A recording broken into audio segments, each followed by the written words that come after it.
Hello दोस्तों, कैसे हैं आप सब। मैं नाम उमेश कुमार शुक्ला और मैं आपको इस वीडियो में पढ़ाने वाला हूँ नेक्रोप्टोसिस, फेरोप्टोसिस, पैरोप्टोसिस और ऑटोफेगी को।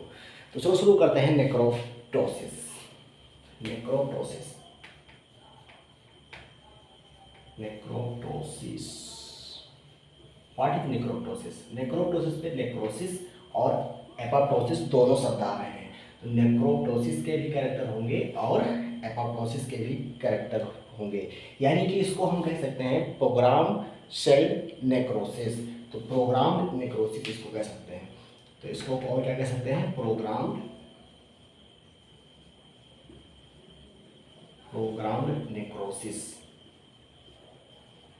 प्रोग्राम नेक्रोसिस कह सकते हैं नेक्रोप्टोसिस को। नेक्रोप्टोसिस ये तुम्हारा मार्फोलॉजिकली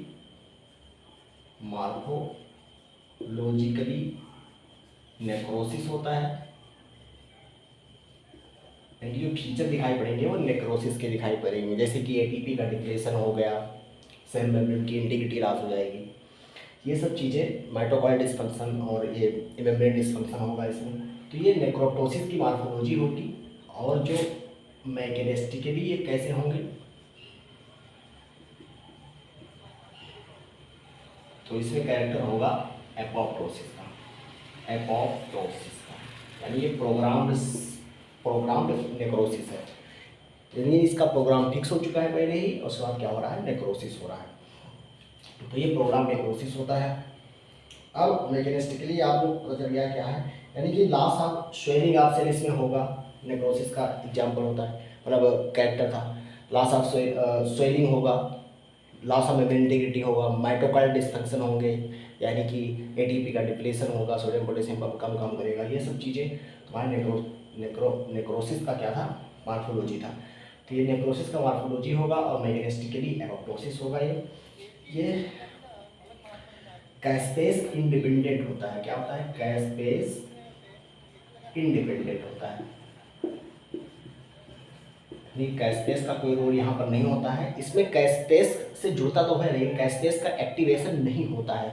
इसमें कैस्पेस का एक्टिवेशन नहीं होता है। अगर कैस्पेस का एक्टिवेशन हो जाएगा तो उसको एपोप्टोसिस नाम दे देंगे। यहाँ पर कैस्पेस का एक्टिवेशन नहीं होता है, इसलिए कैस्पेस इंडिपेंडेंट होता है नेक्रोप्टोसिस।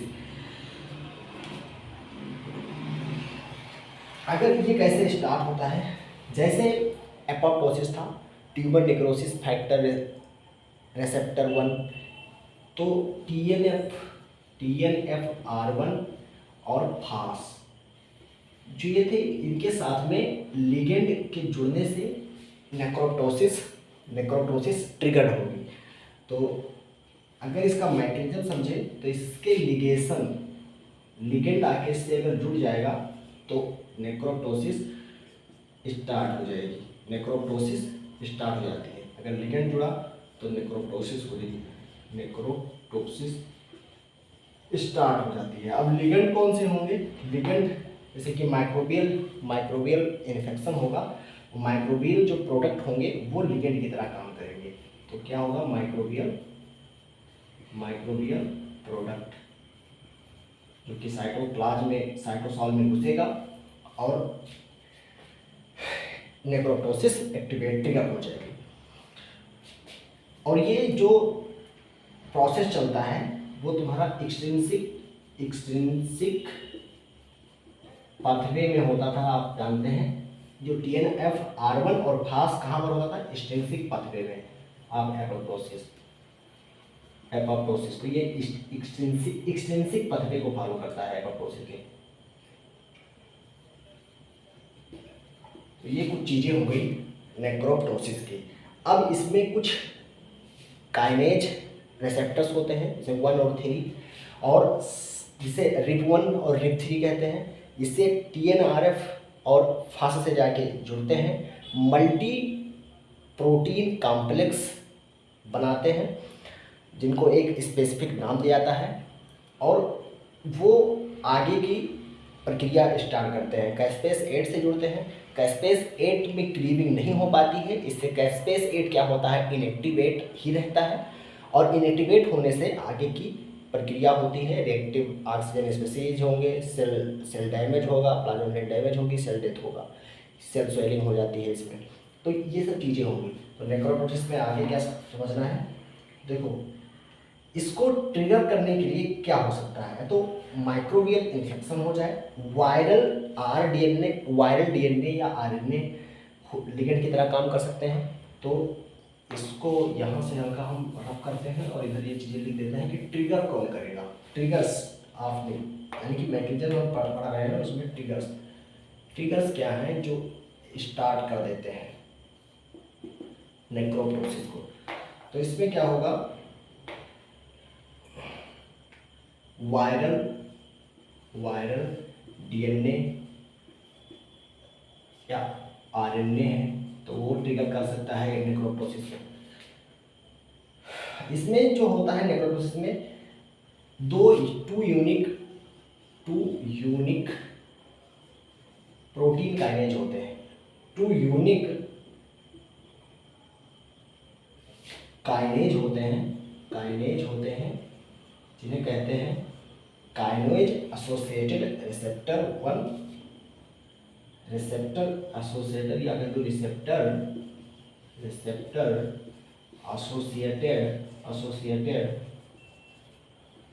Kinase 1 and 3, receptor associated kinase 1 and 3, और इसको नाम देते हैं RIP1 and RIP3।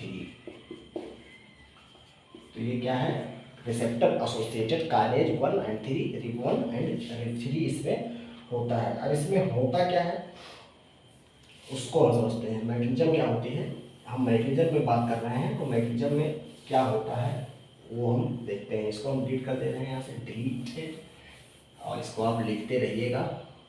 तो हम डिटेल में नेक्रोटोसिस का मैकेनिज्म देखते हैं कैसे होता है। देखो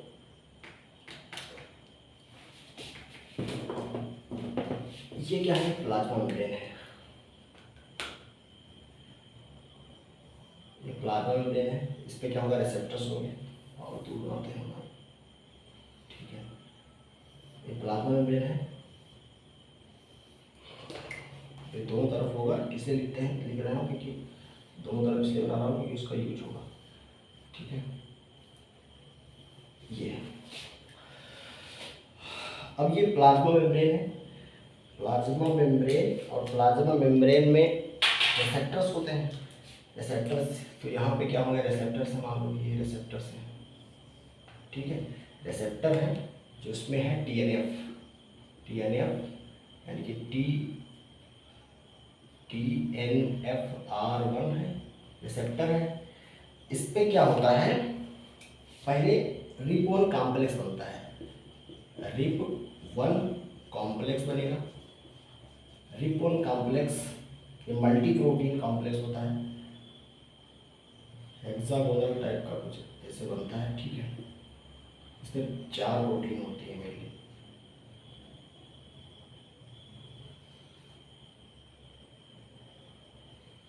ये क्या है, RIP1 है, RIP1 आता है। उसके बाद में RIP1 और 3 दोनों एक दूसरे से जुड़ते हैं और कैस्पेस 8 भी आता है, ठीक है। तो अब हम ज़्यादा नहीं ड्राइवेटिक नहीं करते हैं, RIP1 RIP3 कैस्पेस 8 और ये जो साथ में प्रोटीन थी वो साथ में रहती है,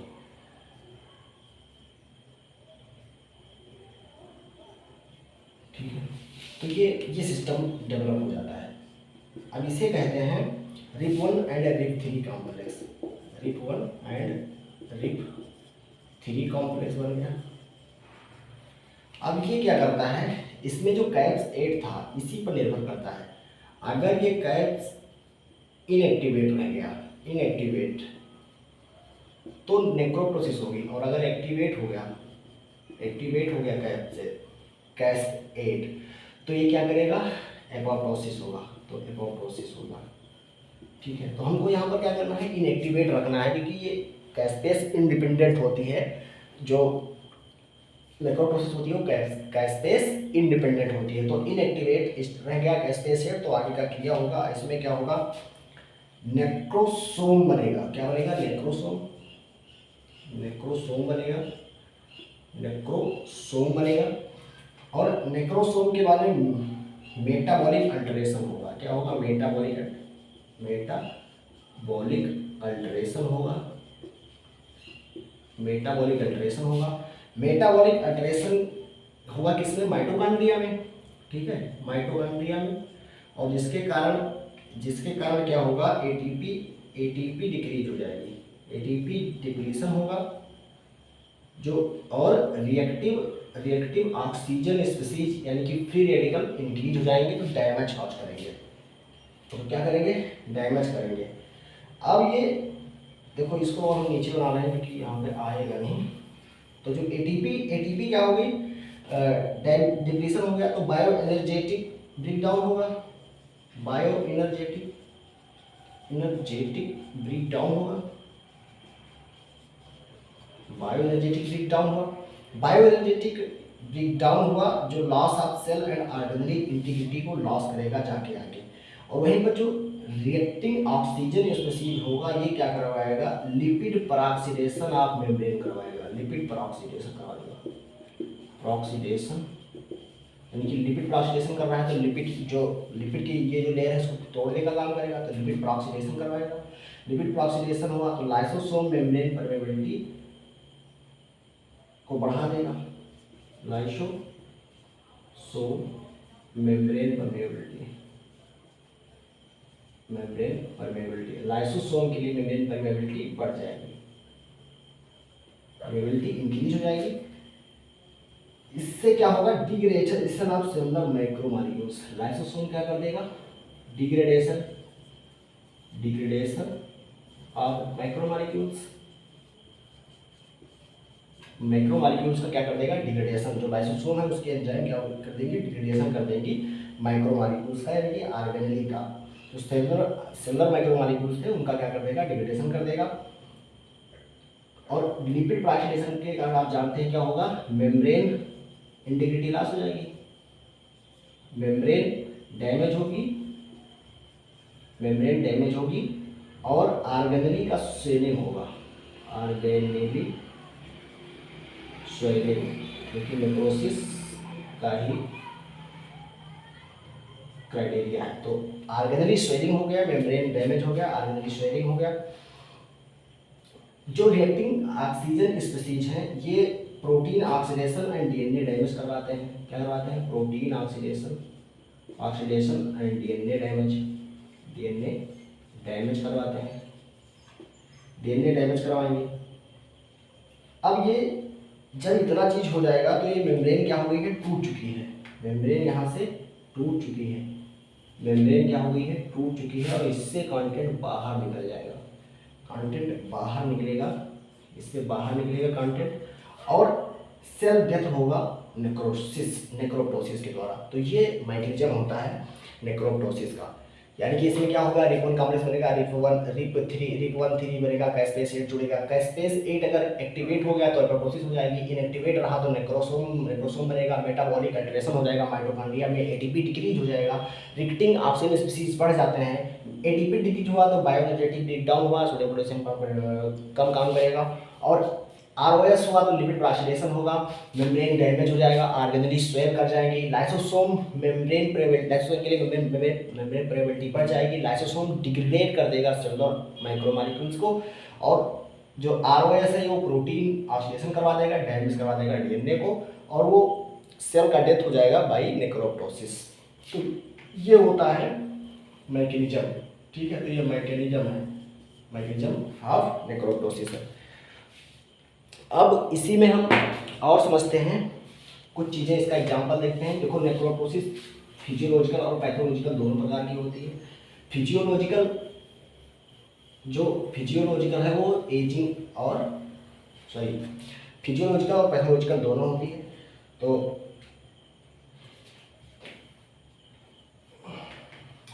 इसका एग्जांपल देख लेते हैं। Physiological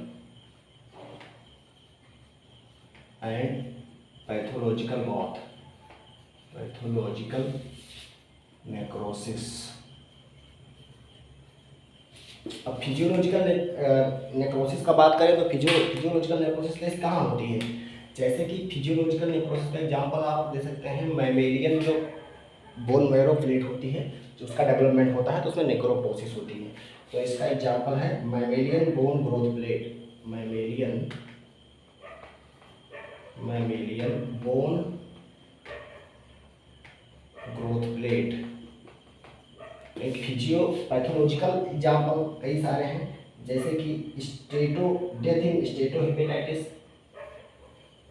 death in steatohepatitis, death in steatohepatitis, neuro degenerative disorder हो जाए पार्किंसन। तो death in steatohepatitis, neuro degenerative disorder, neuro degenerative disorder हो गए, न्यूरो डीजेनरेटिव डिजार्डर हो गए। वायरल हेपेटाइटिस हो गया, पैंक्रेटाइटिस भी इसमें एग्जाम्पल आ जाएगा। तो क्या हुआ, एक्यूट पैंक्रियाटाइटिस, एब्डोमिनल इमरजेंसी था ये, कलमेटस एब्डोमिनल इमरजेंसी एक्यूट पैंक्रियाटाइटिस। तो एक्यूट पैंक्रियाटाइटिस हो गया। और क्या होगा example, रीपरफ्यूजिंग cell death, रीपरफ्यूजिंग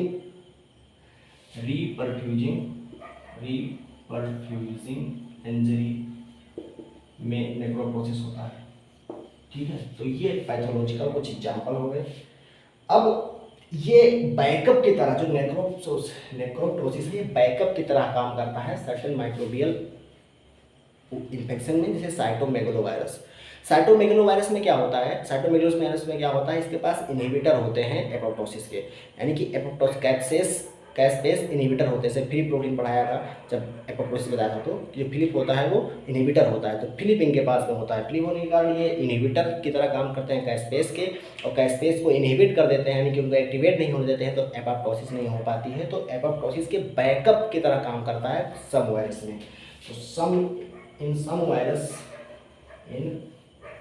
some microbes, some virus, more specifically virus, in some virus act as backup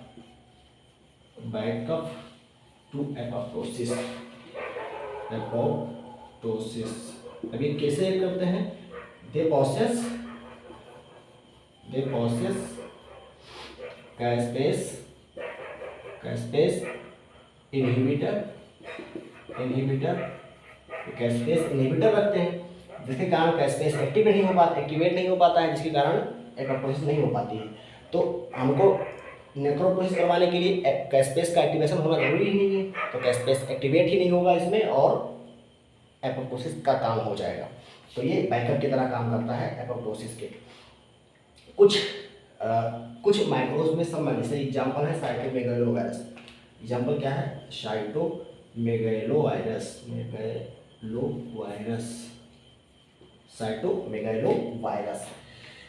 ये इसका एग्जाम्पल हो गया। अब ये खत्म हो गया नेक्रोप्टोसिस। अब हम पढ़ते हैं पायरोप्टोसिस और फेरोप्टोसिस के बारे में।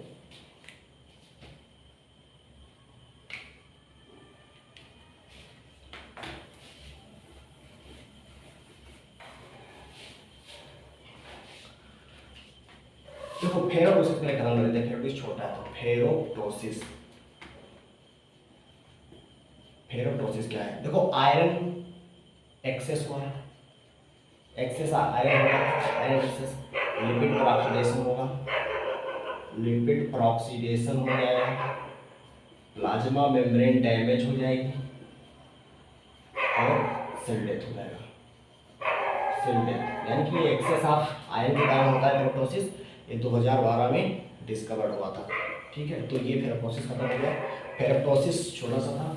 अब अगला पढ़ाएंगे पायरोप्टोसिस क्या है, थर्मल इंजरी क्या होता है। पायरो मतलब कि थर्मल हीट से रिलेटेड है, तो पायरोप्टोसिस ये भी प्रोग्राम सेल डेथ का ही एग्जाम्पल है, एक प्रकार का टाइप है प्रोग्राम सेल। लेकिन इसमें कैस्पेस 8, 9, 10 ना होके इसमें कैस्पेसेस 1 और 11 आ जाते हैं। तो ये पायरोप्टोसिस भी क्या है, एक प्रोग्राम सेल डेथ ही है। पायरोप्टोसिस ये क्या है, type of program cell death, program cell death, program cell death का ही एक टाइप है। इसमें क्या होता है, ये पायरोप्टोसिस है, पायरोप्टोसिस में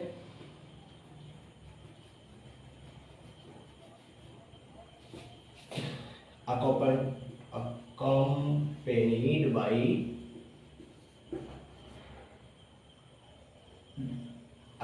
by releasing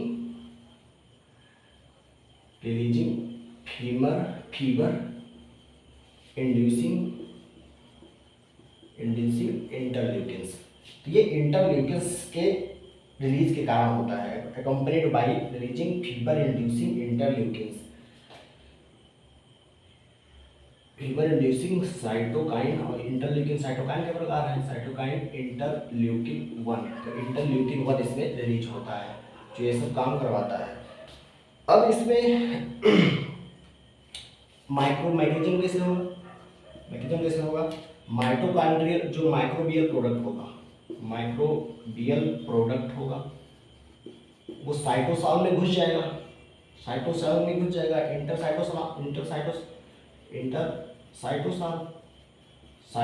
जब साइटोसॉल में जब ये अंदर घुस जाएगा साइटोसॉल में, तो ये क्या करेगा, इनेट इम्यून रिसेप्टर द्वारा इनेट इम्यून रिसेप्टर आइडेंटिफाई कर लेंगे इसको, इनेट इम्यून रिसेप्टर आइडेंटिफाई कर लेंगे माइक्रोबियल प्रोडक्ट को। अब ये क्या करेंगे, एक्टिवेट कर देंगे इन्फ्लेमेसोम को। किसको, इन्फ्लेमोसोम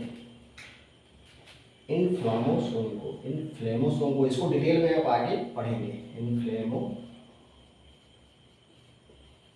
को, ये प्रोटीन मल्टी प्रोटीन कॉम्प्लेक्स है। इन्फ्लेमोसोम क्या होता है, मल्टी प्रोटीन कॉम्प्लेक्स होता है। इसको एक्टिवेट कर देंगे। जब इन्फ्लेमोसोम एक्टिवेट होगा तब ये आगे का काम करवाएगा।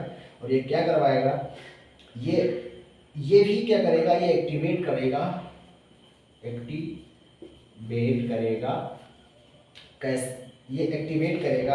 कैस्पेस 1 को। किसको, कैस्पेस 1 को। और कैस्पेस 1 को ये क्या है, कैस्पेस 1 है इंटरल्यूकिन 1 बीटा कन्वर्टिंग एंजाइम। कैस्पेस 1 क्या होता है, interleukin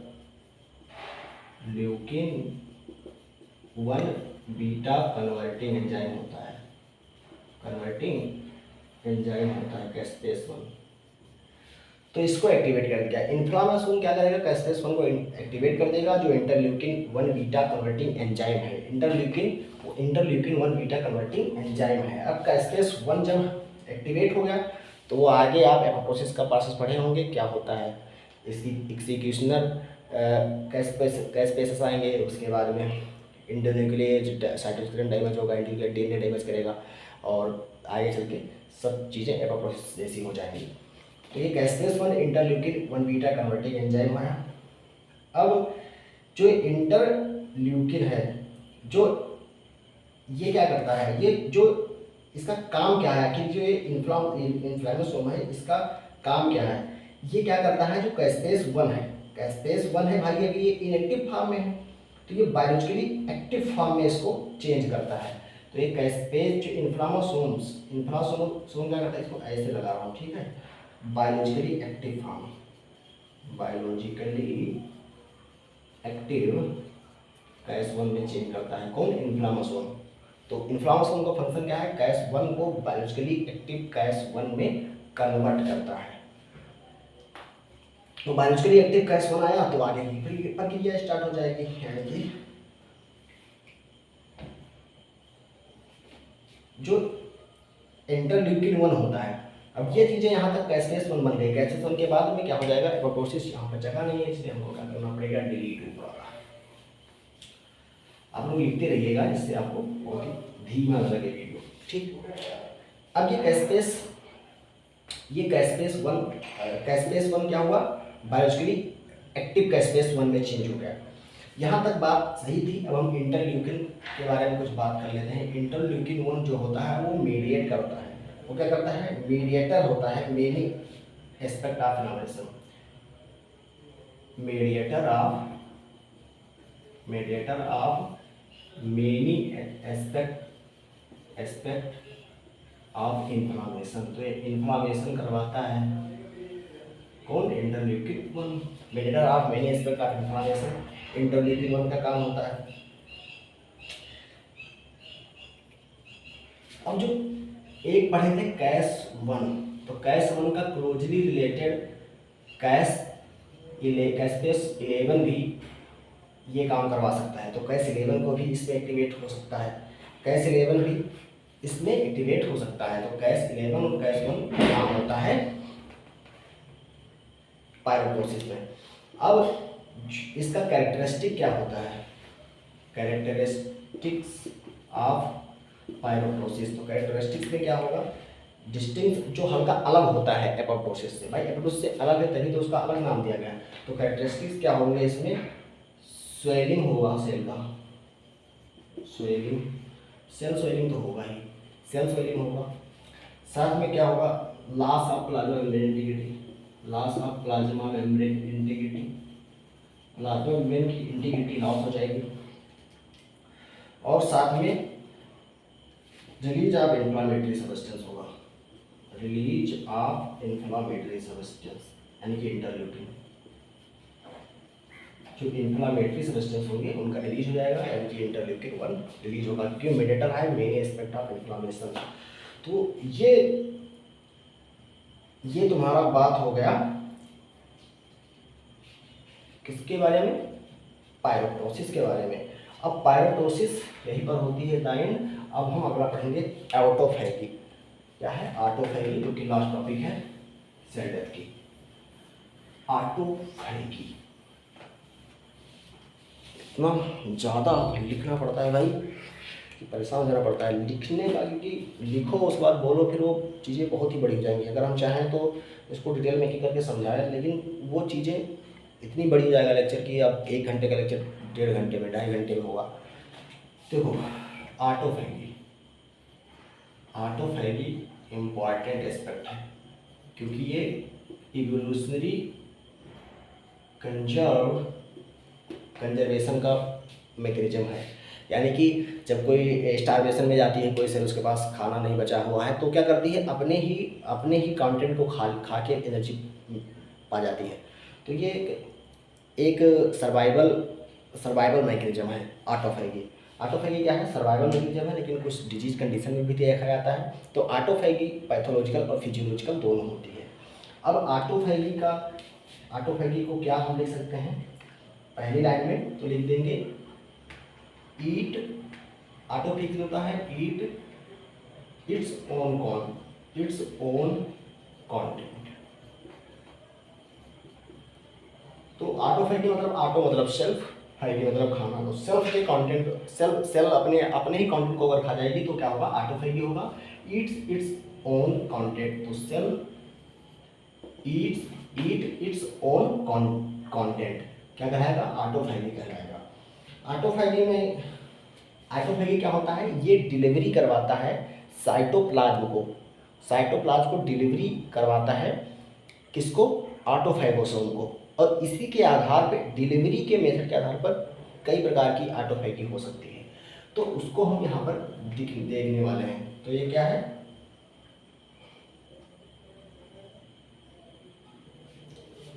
depending on how material डिलीवरेड, मतलब मटेरियल जो होता है वो लाइफ मतलब फैगोसोम, जो ऑटोफैगोसोम से उसको कैसे डिलीवर हो रहा है, इसके आधार पर कई प्रकार की ऑटोफैगी होती है।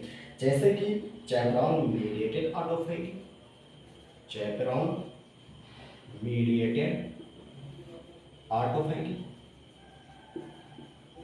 इसमें क्या होता है? इसमें डायरेक्ट ट्रांसलोकेशन हो जाता है मटेरियल का यानी कि जो साइटोप्लाज्म के मटेरियल होंगे उनका डायरेक्ट ट्रांसलोकेशन हो जाएगा ऑटोफैगोसोम के पास में। तो इसमें क्या होता है, direct translocation across lysosome by chaperone protein. इसमें क्या होगा, direct translocation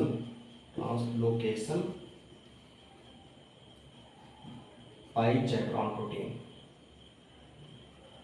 direct translocation of product यानी कि material, direct translocation of across lysosomal membrane, direct translocation across lysosomal membrane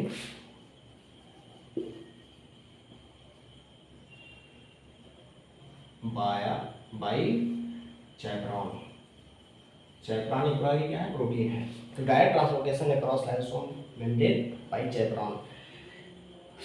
और लाइसोसोम से पहले जो ऑटोफैगोसोम बनता है, ऑटोफैगोसोम का मैचुरेशन होगा, इलांगेशन होगा, और उसके बाद में ऑटोफैगोसोम एंडोसोम से जुड़ेगा। एंडोसोम से जुड़ने के बाद में वो किससे जुड़ेगा, लाइसोसोम से जुड़ेगा, और लाइसोसोम क्या कर देगा, डिग्रेडेशन करा देगा जितने भी ऑर्गेनेल होंगे साइटोप्लाज्म में, जो कंटेंट होंगे उनको डाइजेस्ट कर देगा। तो ये मेन मैकेनिज्म होती है ऑटोफैगी का। ऑटोफैगी में देखो, जो ऑटो और दूसरा, ये पहला हो गया चैपरॉन मेडिकेट, दूसरा है माइक्रो ऑटोफैगी, ऑटोफैगी, और तीसरा होगा माइक्रो ऑटोफैगी। माइक्रो ऑटोफैगी में क्या होता है, inward invagination of lysosome membrane, inward invagination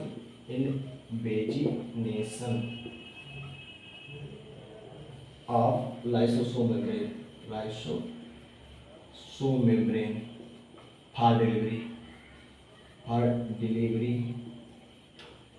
अब ये इनवर्ट इन्वेजिनेशन, अब ये समझ नहीं पा रहे होंगे, जब ये डायग्राम से आपका बताएंगे तब आप लोग अच्छे से समझ जाएंगे उसको। क्योंकि ऑटोफैगोसोम में मेम्ब्रेन बनती है, टेबल मेम्ब्रेन सिस्टम होता है, उसके बाद कंटेंट होते हैं उसके अंदर जाते रहते हैं, और लाइसोसोम का इन्वेजिनेशन अगर हो जाता है अंदर की तरफ लाइसोसोम मेम्ब्रेन का, लाइसोसोम मेम्ब्रेन फॉर डिलीवरी, तो उसे कहते हैं माइक्रो ऑटोफैगी। और अगर माइक्रो ऑटोफैगी क्या होता है, माइक्रो ऑटोफैगी जो रियलिटी में क्या है, ऑटोफैगी है। तो माइक्रो ऑटोफैगी क्या होता है, रियलिटी में जो ऑटोफैगी है, ये मोस्ट मेजर है, ये मेजर टाइप है, ठीक है। मेजर टाइप क्या है, माइक्रो ऑटोफैगी। माइक्रो ऑटोफैगी इसमें क्या होता है, सिक्विस्ट्रेशन एंड ट्रांसलोकेशन होता है। क्या होता है, सिक्विस्ट्रेशन and translocation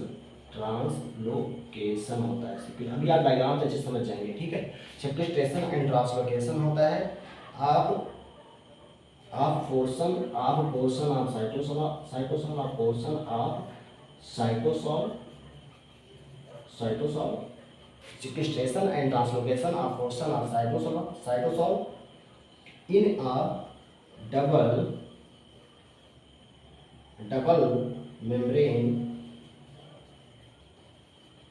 membrane bond autophagic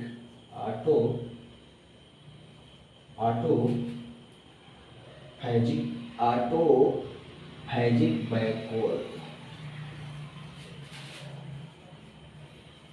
क्योंकि ऑटोफैजिक बैकबोन बनेगा जिसे ऑटोफैगोसोम कहेंगे, ठीक है। ऑटोफैजिक बैकबोन को क्या कहते हैं, ऑटोफैगोसोम, और ये बनेगा तभी आगे का क्रिया होता है। तो ऑटोफैगोसोम, ये माइक्रो ऑटोफैगी होती है, और यही क्या है, मेजर है। अब जो ऑटोफैगी होता है वो सिंगल सेल ऑर्गेनिज्म में भी होता है और मल्टी सेलुलर ऑर्गेनिज्म की मेम्ब्रेन सेल में भी होता है। तो ये ध्यान रखिएगा, ऑटोफैगी हैपेंस इन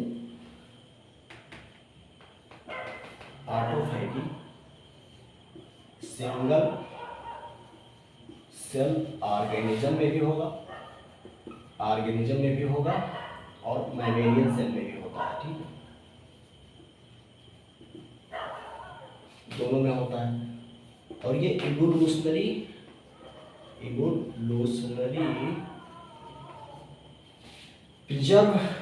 प्रिजर्विंग मैकेनिज्म है, इनकी बचाने की क्रिया है। तो ये क्या है, इवोल्यूशनरी कंजर्व सर्वाइवल मैकेनिज्म है। मतलब कि सर अपने कंटेंट को खा रही है, मान लो कि स्टारवेशन या डिप्रीवेशन हो गया सेल का, तो उसमें अब न्यूट्रिएंट नहीं है, लेकिन तो क्या करेंगे, अपने ही कंटेंट को खा के एनर्जी ले सकते हैं। तो इवोल्यूशनरी कंजर्व सर्वाइवल मैकेनिज्म है ऑटोफैगी। अब ऑटोफैगी का डायग्राम से कुछ समझ लेते हैं, उसके बाद में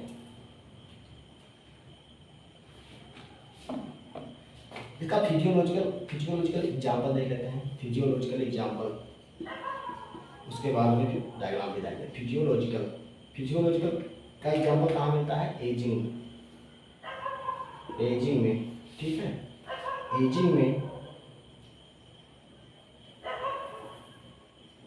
एजिंग और एक्सरसाइज में क्या होता है, ऑटोफैगी होता है। Ageing and exercise physiological example है। ये पैथोलॉजिकल भी हो सकता है, ठीक है।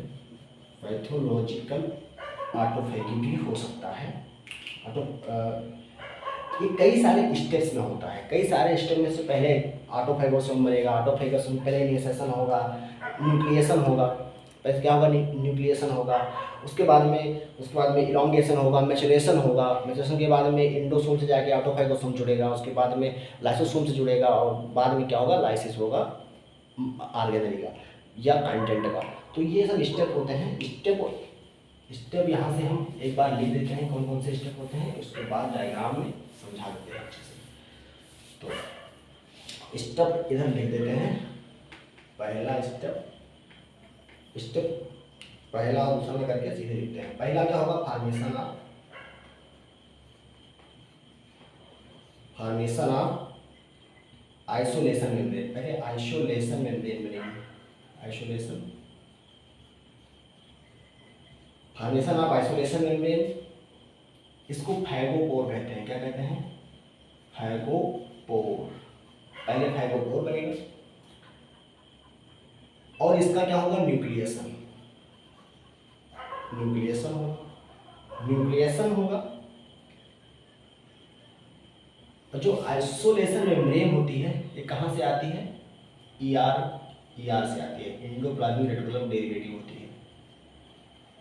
ये बिलीव किया जाता है कि एंडोप्लाज्मिक रेटिकुलम की डेरिवेटिव होती है। तो क्या होगा, तो इसका हम डायग्राम बनाने के लिए कुछ समझाना पड़ेगा। देखो, ये है माइटोकॉन्ड्रिया, इसके चारों तरफ क्या होगा, ईआर होगा, लाइसोसोम्स है, ठीक है। ये साइटोप्लाज्म है, यानी कि सेल के कंटेंट सब है। इसमें क्या होगा, ये आगे जाएगा। ये पहला स्टेप दिखा रहे हैं। इसमें न्यूक्लिएशन कॉम्प्लेक्स होगा, जो न्यूक्लिएशन करवाएगा। न्यूक्लिएशन कॉम्प्लेक्स यहाँ पर आएगा, जो न्यूक्लिएशन करवाएगा। और इनिशिएशन कॉम्प्लेक्स भी होता है, इनिशिएशन कॉम्प्लेक्स होगा, जो इनिशिएट करवाएगा।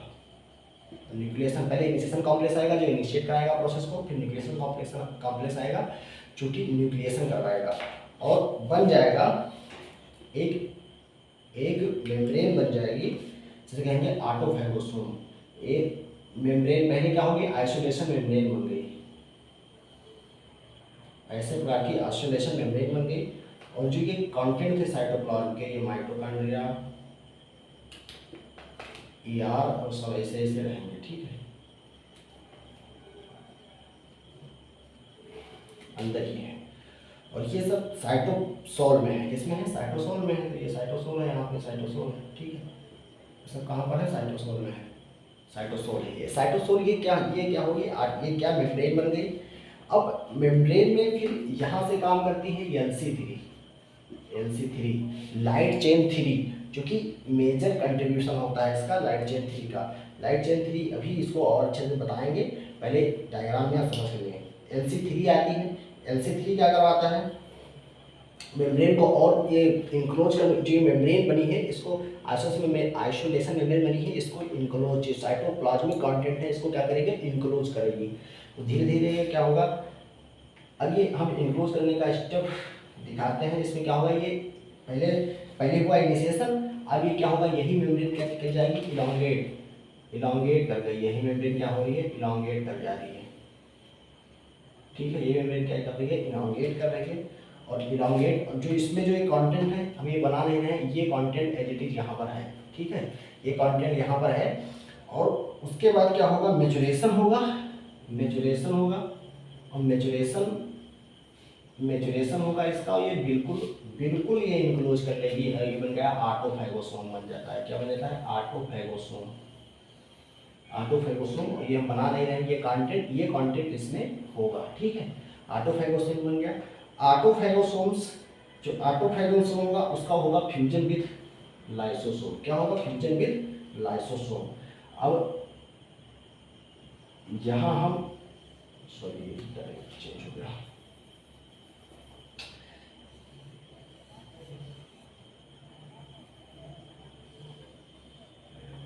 ये था पहले क्या था, लाइसोसोम था। लाइसोसोम का फ्यूजन होगा किससे, ऑटोफैगोसोम से।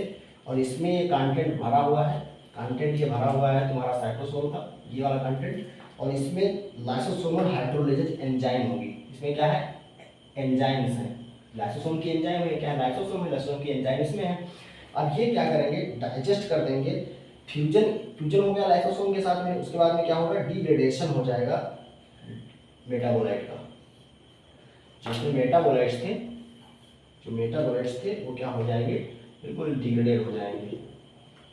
मेटाबोलाइट्स क्या हो जाएंगे, डिग्रेड हो जाएंगे। ठीक है, तो मेटाबोलाइट्स क्या हो जाएंगे, डिग्रेड हो जाएंगे, टूट जाएंगे पूरा तरीके से। और ये रिसाइक्लिंग हो जाएगा मेटाबोलाइट का, रिसाइक्लिंग ऑफ मेटाबोलाइट।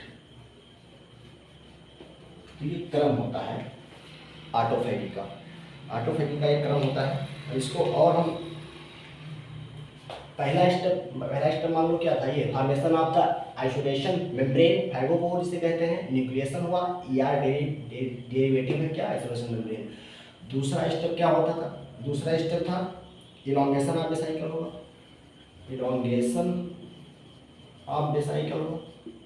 ये वाला प्रोसेस क्या हुआ, इलॉन्गेशन ऑफ द साइकिल हुआ, इलॉन्गेशन। और तीसरा स्टेप क्या हुआ, मैचुरेशन ऑफ ऑटोफैगोसोम होगा, मैचुरेशन ऑफ ऑटोफैगोसोम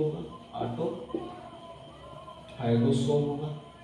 ये क्या हुआ, मैचुरेशन हो गया ऑटोफैगोसोम का। इसे पूरा ऑटोफैगोसोम कहेंगे, तो मैचुरेशन ऑफ ऑटोफैगोसोम होगा। और इसका उसके बाद में चौथे नंबर पे क्या होगा, फ्यूजन विद लाइसोसोम। और लाइसोसोम के फ्यूजन से पहले इंडोसोम से फ्यूज करता है। ठीक है, तो ये लाइसोसोम फ्यूजन, ये वाला स्टेप हो गया फ्यूजन विद लाइसोसोम्स। और पांचवा क्या हो जाएगा, eventual degradation.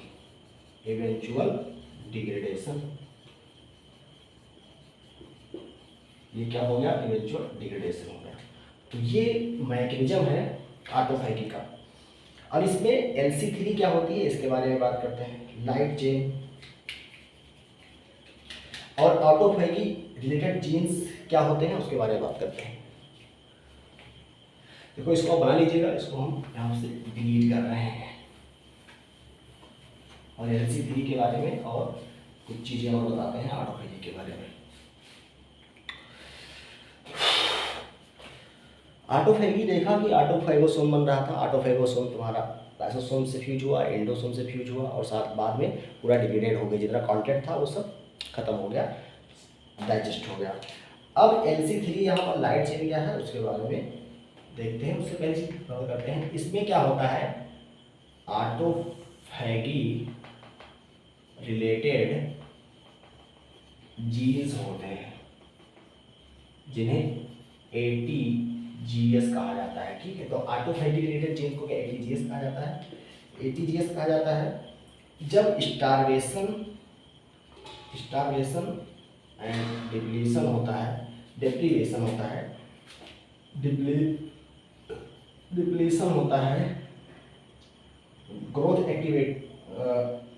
Growth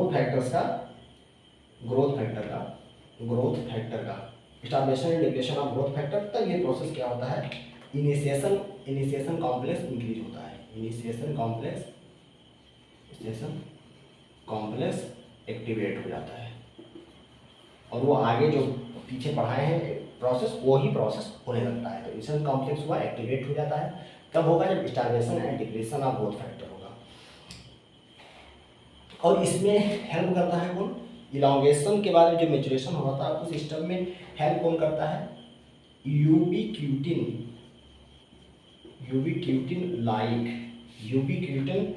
like conjugation systems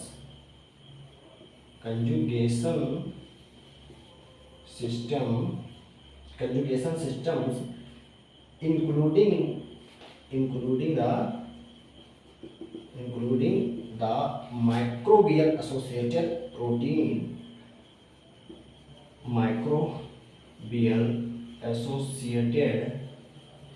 protein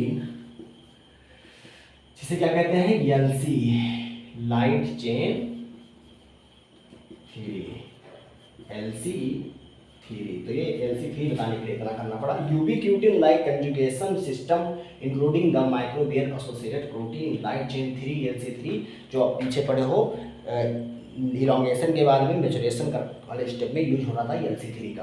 तो LC3 वहाँ पर काम करता है। LC3 क्या है? माइक्रोबियल एसोसिएटेड प्रोटीन है, जिसे लाइट चेन थ्योरी कहते हैं। ठीक है, लाइट चेन थ्योरी कहते हैं। ये लाइट चेन जो थ्योरी है ये यूजफुल मार्कर है। मतलब अगर LC3 किसी में दिखाई पड़ रहा है, इसका मतलब उसमें ऑटोफैगी हो रही है। किसी सेल में LC3 अगर पाया जा रहा है, इसका मतलब उसमें ऑटोफैगी हो रही है। तो यूजफुल मार्कर की तरह काम करता है लाइट चेन LC3, LC3। और जो ये हो गया कुछ चीज़ें। अब हम देखते हैं कि इसका ऑटोफैगी का यूज कहाँ पर है, किस में देखा जाता है। तो ऑटोफैगी का यूज और किस में देखा जाता है? कैंसर में।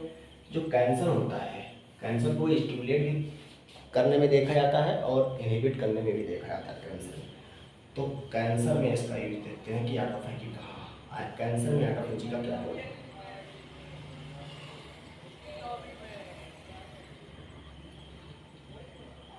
देखो, कैन स्टिमुलेट ग्रोथ,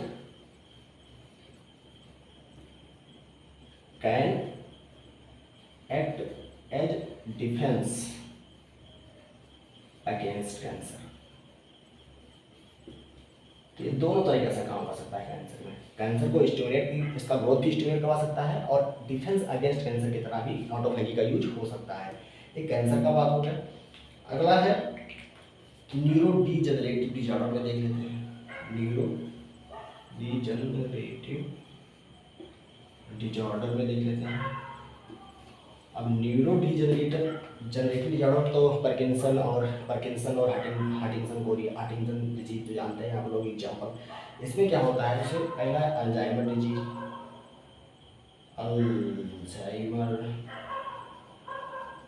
डिजीज में ऑटोफैगी होता है।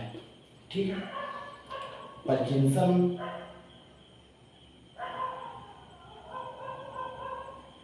इसमें अल्जाइमर डिजीज में क्या होता है? ऑटोफैगोसोम फॉर्मेशन एक्सेलरेट हो जाता है, इंक्रीज हो जाता है। वहीं पर जो हंटिंगटन डिजीज है, हंटिंगटन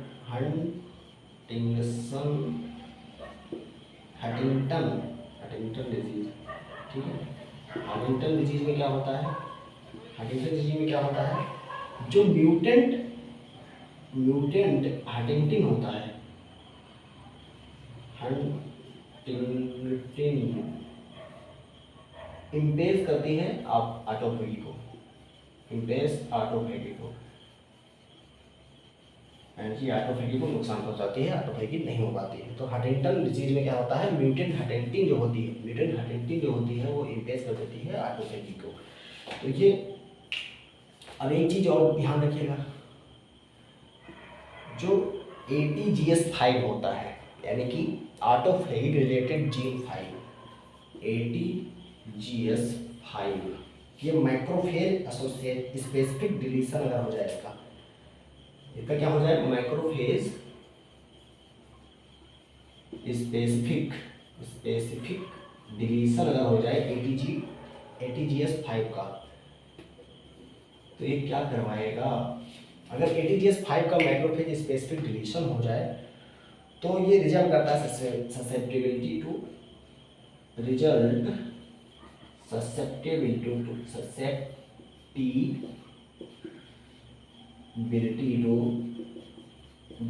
ट्यूबरकुलोसिस। अगर ATGS5 यानी कि ऑटोफेजी रिलेटेड जीन 5 का अगर मैक्रोफेज स्पेसिफिक डिलीशन हो जाए तो ये रिजल्ट करता है ससेप्टेबिलिटी टू ट्यूबरकुलोसिस। तो ये कुछ इंपॉर्टेंट चीज़ें थी ऑटोफेजी के बारे में। साथ में इन्फ्लामेटरी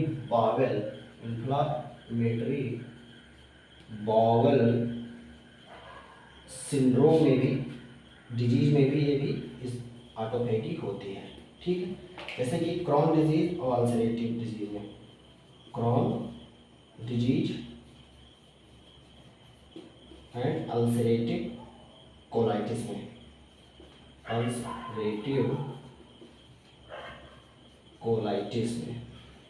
अल्सरेटिव कोलाइटिस में इसमें भी SNP in autophagy related genes का डिसऑर्डर होता है इसमें। ठीक है, ये जल्द ये थी ऑटोफेजी के बारे में। वीडियो बड़ा हो चुका है तो यहीं पर इसको समाप्त करेंगे और अगले वीडियो में इन्फ्लामेशन शुरू करेंगे। तो पहले इन्फ्लामेशन नहीं शुरू करेंगे, पहले इंट्रासेलुलर अकोमोलेशन कैल्सिफिकेशन पर पढ़ाएंगे, उसके बाद में इन्फ्लामेशन शुरू करेंगे। चलो, वीडियो को अच्छा लगा हो तो लाइक जरूर कीजिएगा और चैनल को सब्सक्राइब कीजिए अगर आप नए हो तो। धन्यवाद।